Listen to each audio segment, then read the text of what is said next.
বিএনপির কিছু ভুল সিদ্ধান্ত আর দূরদৃষ্টির অভাবে আগামী ত্রয়োদশ জাতীয় সংসদ নির্বাচনে ভরাডুবি হতে পারে। আর এখানেই সুযোগ বুঝে সুবিধা করে নেবে জামাত জোট। চলেন আজকে বিএনপি কেন ভরাডুবি হতে যাচ্ছে আজ আমরা এ বিষয় নিয়ে খোলসা করব। প্রথমেই জানিয়ে দিই, 1 ফেব্রুয়ারিতে প্রধান বিচারপতির নেতৃত্বাধীন আপিল বিভাগে লিভ টু আপিল খারিজ করে দেয় কুমিল্লা 10 আসনে বিএনপি মনোনীত প্রার্থী মোহাম্মদ আব্দুল গফুর ভূঁইয়া। দ্বৈত নাগরিকের ইস্যুতে আপিল বিভাগের রায়ের পর নির্বাচন আর করতে পারছে না বিএনপির মনোনীত এমপি পদপ্রার্থী আব্দুল গফুর ভূঁইয়া। এর আগে কুমিল্লা 4 আসনে এনসিপি নেতা হাসনাত আবদুল্লাহর প্রধান প্রতিদ্বন্দ্বী ও বিএনপি মনোনীত মঞ্জুরুল আহসান মুন্সি ঋণখেলাপির অভিযোগে নির্বাচন করতে পারবে না। এই রায়ের পর তারেক রহমানের কপালে যেন চিন্তার ভাঁজ। তাহলে কি ভোটের আগে এভাবে একে একে প্রতিদ্বন্দ্বীদের কাছে আসন ছেড়ে দিবে বিএনপি? এখন পর্যন্ত 300 আসনের মাঝে 2টি আসন বিএনপির হাতছাড়া হয়ে গেল। এখনো সংশয় যায়নি বাকি 298টি আসন তো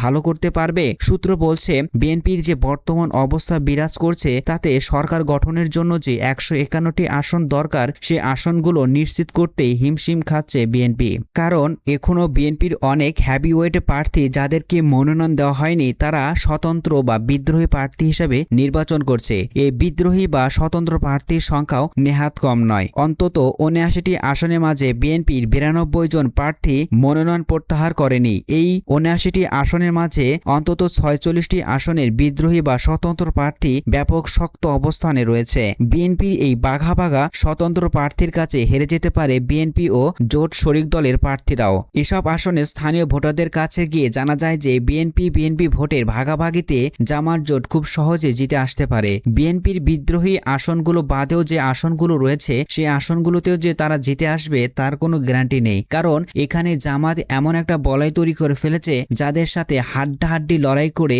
জিতে আসতে হবে। এত কিছুর পরেও বিএনপির ভয় কাটেনি। কারণ এবার প্রায় 4 কোটি তরুণ ভোটার রয়েছে, পাশাপাশি একটা বড় অংশ এখন সচেতন ভোটার। তারা যে বিএনপির এবার যেসব প্রার্থীদের বিরুদ্ধে ঋণখেলাপি ও দ্বৈত নাগরিকের অভিযোগ উঠে এসেছে শেষমেশে যদি তাদের দিক থেকে মুখ ঘুরিয়ে নেয় তাহলে বেশ বেকায়দায় পড়বে বিএনপি। যদিও এসব প্রার্থী ইসির অনুমতিতেই নির্বাচন করতে পারবে, তবে তাদের যে দুর্বলতা সৃষ্টি হয়েছে এই দুর্বলতা তো আবার প্রধান প্রতিদ্বন্দ্বীর হাতের হবে না। সব মিলে নির্বাচন মাঠ পর্যালোচনা করে দেখা যায় যে বিএনপির যে বর্তমান অবস্থা তাতে আগামী ত্রয়োদশ জাতীয় সংসদ নির্বাচনে 300 আসনে হাড্ডাহাড্ডি লড়াই করে সামনে যেতে হবে। সম্মানিত দর্শক শ্রোতা, আপনার কাছে কি মনে হয় বিএনপি কি প্রস্তুত আছে আগামী জাতীয় সংসদ নির্বাচনের জন্য, নাকি প্রতিদ্বন্দ্বীদের কাছে আত্মসমর্পণ করবে? কমেন্টে আপনার মূল্যবান মতামত লিখে দিন।